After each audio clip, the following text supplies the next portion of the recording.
Have these pen-pushing idiots even ever entrusted themselves with the classroom? Have you ever been faced with classroom hardship? This shit is equivalent to visible insanity. Mannerable children, presently non-existent. Their behavior, far from resplendent, talking about the inhumanity of corporal punishment. Is it humane the way teachers are literally spat upon, kicked, and stabbed in our classrooms? International rights of the child. Haven't you noticed a child is no longer a child, therefore a teacher's job is no longer so mild? But you see, the problem with us is that we've become so acculturated that we're even willing to have our once high moral standing receded, just to look as if we've acceded to the doldrums and chaos that has come to define the American society. Propriety, synonymous with sobriety within our state, to achieve either is tantamount to lunacy. A society where any semblance of order seems eccentric, enigmatic, or antediluvian. So, Mr. Humanitarian, pardon me, but there's no substitute for immersion. So before you start reaching for the horizon, take up the challenge. Challenge yourself to impart knowledge to persons whose perception of education is prehistoric. Futuristic thinkers, or at least this is how they classify themselves. Why should I sit and pay attention to you telling me about morality, religion, governance, arithmetic, semantics, language, poetry, Shakespeare, Da Vinci, Confucius, Plato, Aristotle? Shit, I don't need these guys. Continue to shove these heroes of yesteryear down my throat, I'm going to retaliate. Plans are already afoot for my future, thanks, but no thanks, keep your philosophy. This is the situation, Mr. Humanitarian, that our teachers are constantly blessed with. What would you do if you were constantly confronted by students whose philosophy is only the fittest survive? Or have you forgotten that a teacher is a friend, a doctor, nurse, counselor, and parent? Yes, parent. So when you take away a teacher's whip, you're sending them to sea in a sinking ship. See, you might as well revoke a Guyanese parent's right to whip their child. See, it's not always the actual punishment that gives us some semblance of control, but rather the mere presence of this apparatus that convinces their attitude to take an hiatus.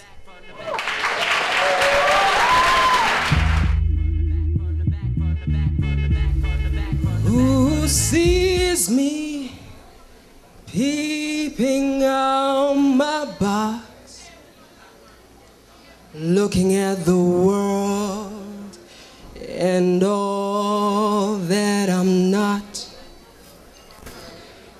Who cares to teach me the colors of the wind? 'Cause I don't know where I've been.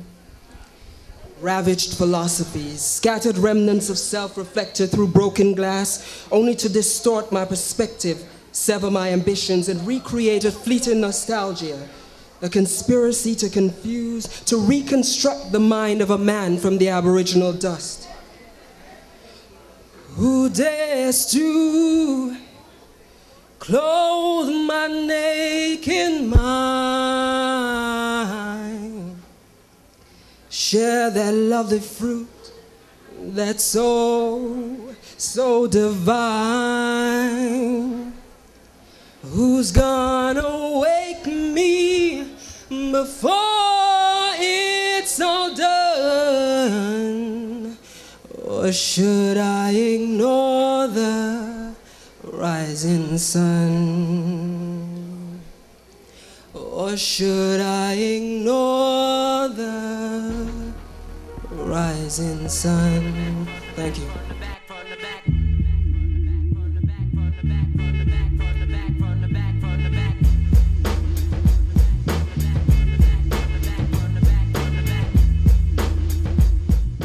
Well, we've come to the end of another great edition of Voices and Flow.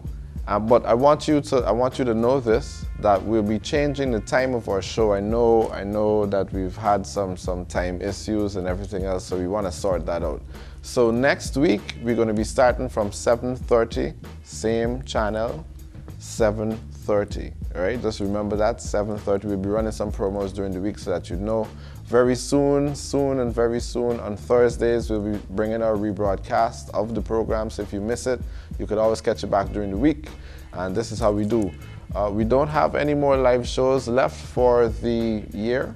So we'll be bringing poetry to you every week though, still on a Sunday. So don't worry about it. Voices and Flow will still be around.